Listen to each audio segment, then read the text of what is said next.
Hello, welcome back. The last tier list video was very enjoyable to a lot of you. So today what we're going to do is a more traditional tier list, only this is a more exhaustive list. I believe I have 20 of the most popular psychedelics currently being explored on this planet. And what we're going to do is rank them, S, A, B, C, D.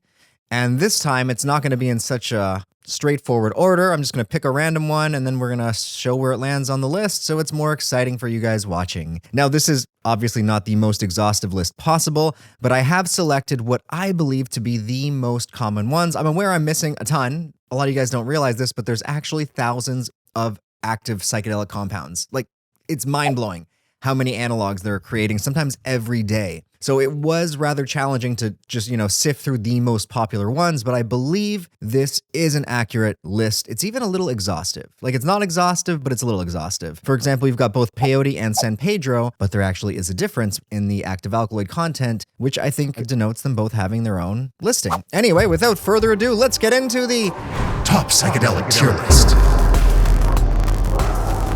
Oh, but before I get into it, I do have to stop and pause and make it absolutely clear that I am not making this video to advocate anybody tries any of these psychedelics. As most of you guys know, psychedelics are some of the safest of all compounds. Many of them have not accumulated a single human death attached to their use, at least not via overdose. However, on the flip side of that, mentally and emotionally, they can be extremely damaging, causing bouts of PTSD and even in some rare cases, suicide.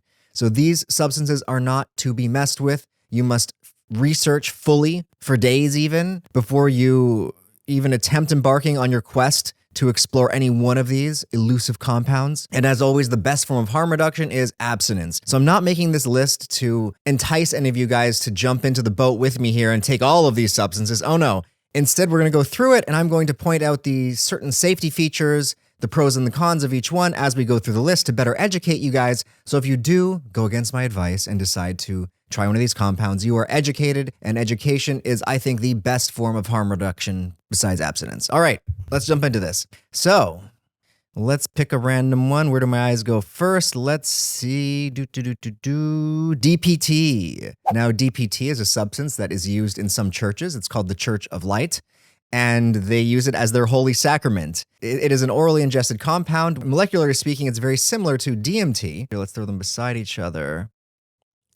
DPT has like these extra little bug antennae, which is really bizarre and coincidental, almost ironic, because a lot of people do report having visions of insectoid animals during the trips, which is just, that's beyond me. And it kind of looks like an insect, like add some legs coming out of here and you've got like a little bug crawling around. DPT, I have a whole video on it. It is, even though it's being used as a sacrament for the church, and this is how they have all of their holy religious experiences, it is a very frightening, emotionally challenging substance where if you're not in the absolute best of spirits, and if you're not an experienced psychonaut, you should just never touch it. This is like reserved for those people who have probably tried everything on this list and nothing scares them and they're like ready to jump into the DPT hell waters. So I would say that this thing has a lot of potential for bliss. Like, this is one of those substances where on even average doses, you can meet God. Holy Jesus and Moses will all gather around a table with you and have full-on conversations and teach you about the afterlife.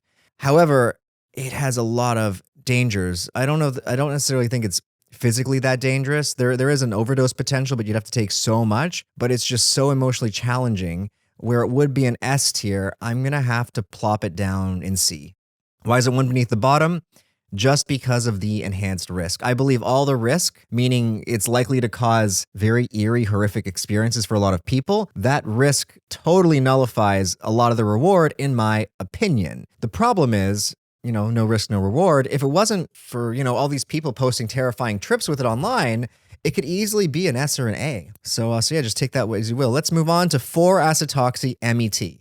This is a substance that is very similar to psilocybin. It's like a slight variant to, where do we got here? So here's 4-acetoxy-DMT. So we'll get to 4-ACO-DMT in a minute. But as you can see, the only difference between these two guys, this one's got like half an antenna poking out. One extra carbon there. And it's interesting how just having one little variant to the molecule can change its entire flavor. A lot of people report that 4-ACO-MET is much more gentle than mushrooms, and in fact, much more visual. Now, I've tried it in a microdose. I tried 8 milligrams, which I guess that is a high microdose. I think it's active. Like 20 would be like a full trip. 15 actually could be a full trip. So it was a very high microdose and it was visually stunning. One of the coolest compounds I have ever microdosed, but it was, a little freaky. It's also legal in many areas. It's one of those gray area substances that you can get off chemical research labs. Now, the only drawback with it is a lot of people report that you can't go as deep as with mushrooms. There's less of a chance, less probability to have a spiritual enlightenment on it. So we're going to put that in B.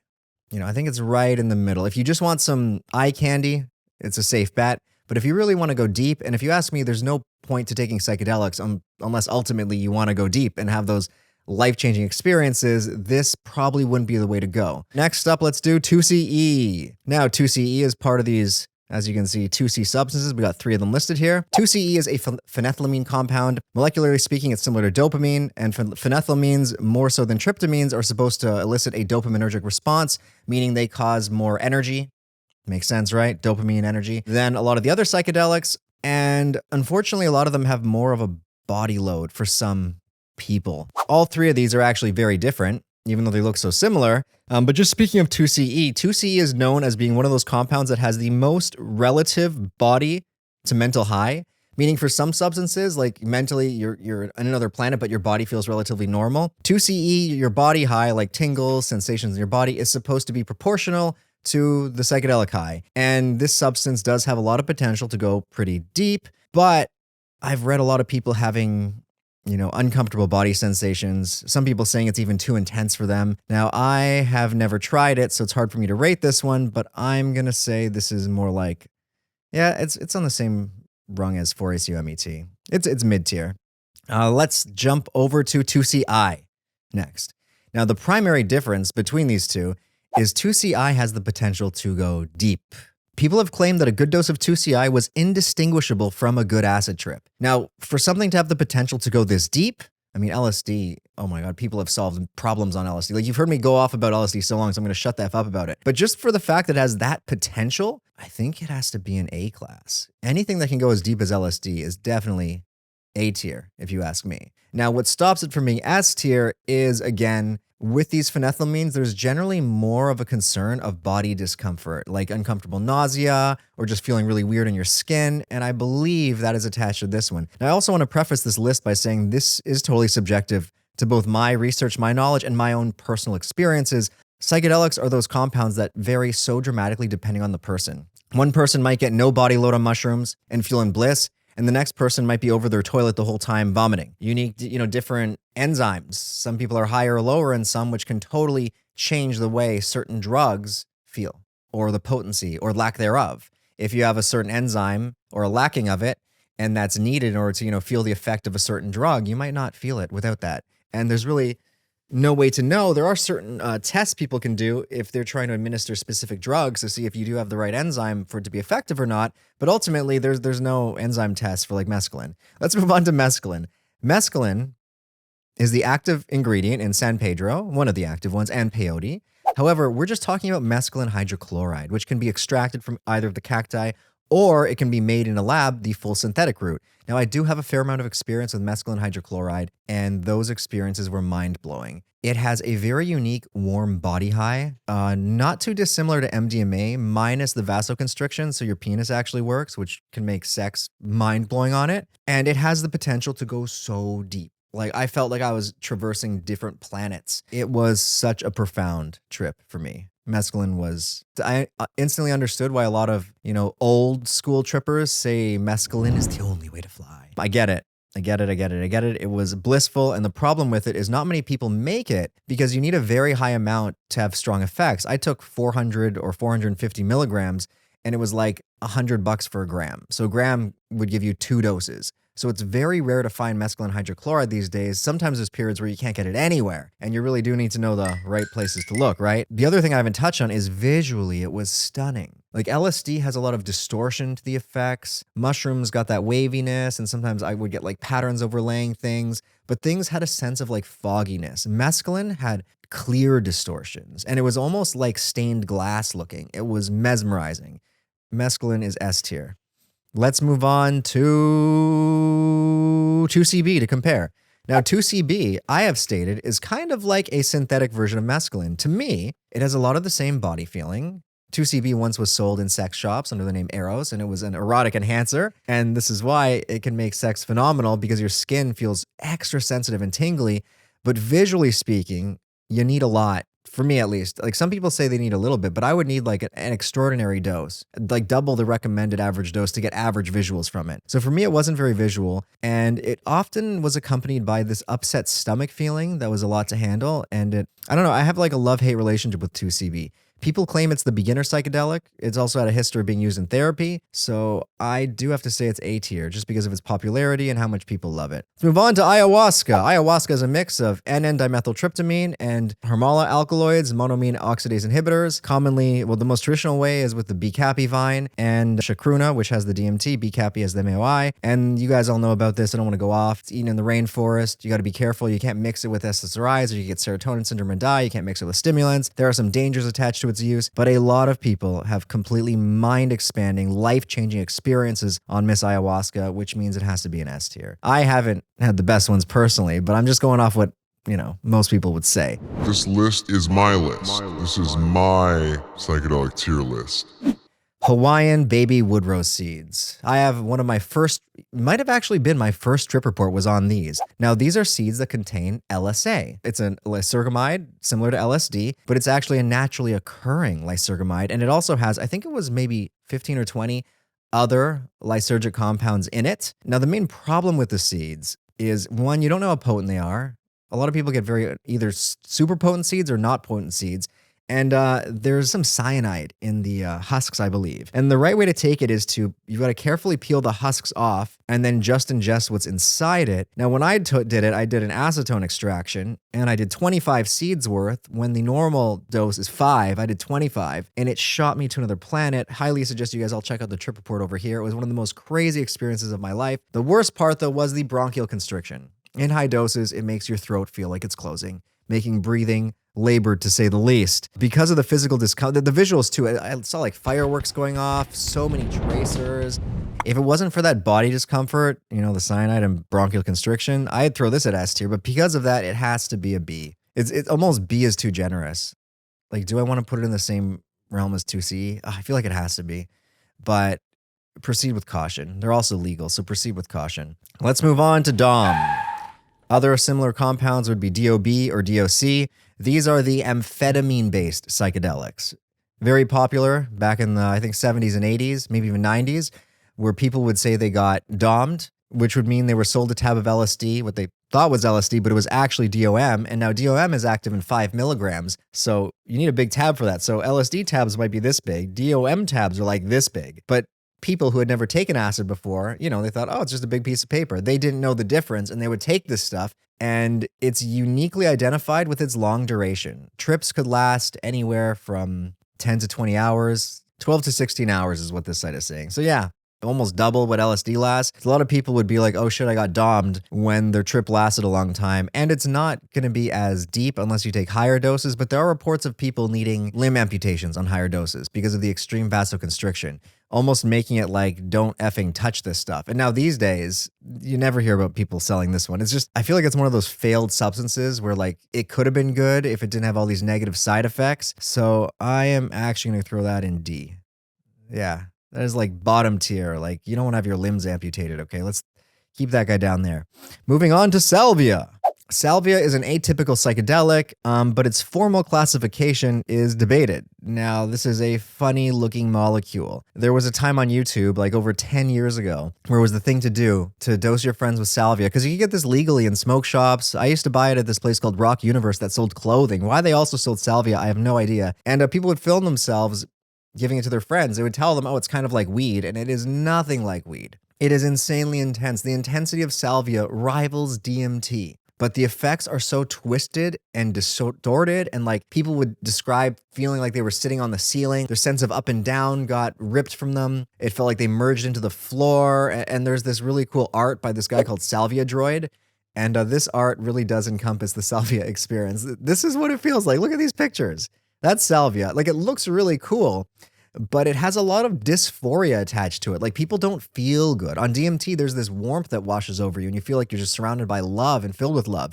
Salvia is usually filled with fear. Keep in mind that traditionally how it was used by the natives was they would chew the leaves. These days we got people making these 40, 50, 100-time extracts and smoking that, which is insane compared to traditional use, which was just chewing some leaves. So no one's doing it traditionally. The West, we have to distill everything and make it as strong and potent as fucking possible. There are people who have some really positive, life-changing experiences on salvia, but I feel like it's too saturated with these kids just taking it to get fucked up, and they've ruined the public view on it. But if we push that public view aside and look at its potential, it has a lot of potential for some very deep spiritual experiences, but it also has potential for visiting the shadow world. So I'm going to throw it in C. It's not quite D, but it has to be C. It has so much potential, but just the fear is so strong. Let's move on to San Pedro. Now we're going to do San Pedro and peyote at the same time.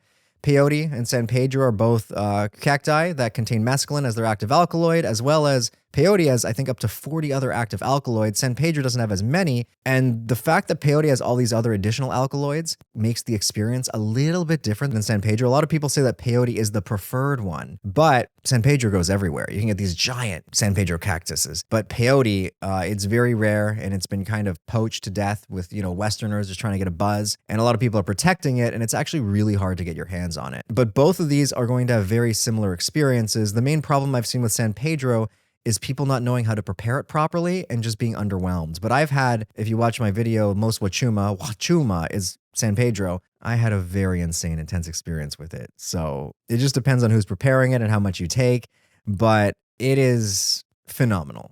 Absolute blissful experiences. And once you get past the nausea, the main downside with these guys, as well as with mescaline that I forgot, is they can take up to 3 hours to come on. So if it's not working, don't take more, just wait a little bit longer. But both these guys, because they have the potential for religious life-changing experiences, are S tier. Let's move on to 5-MeO-DMT. This is commonly smoked via scraping the slime off the back of the Bufo alvarez toad. Here we go. It's gained a lot of popularity recently. As I've said ad nauseum in other videos, it is twice as potent as regular DMT, and people have actually died via stop breathing from taking it, meaning there's more of a danger factor. It is more likely to cause intense spiritual experiences, but this danger factor makes me not want to put it on S, so we got to drop it at A.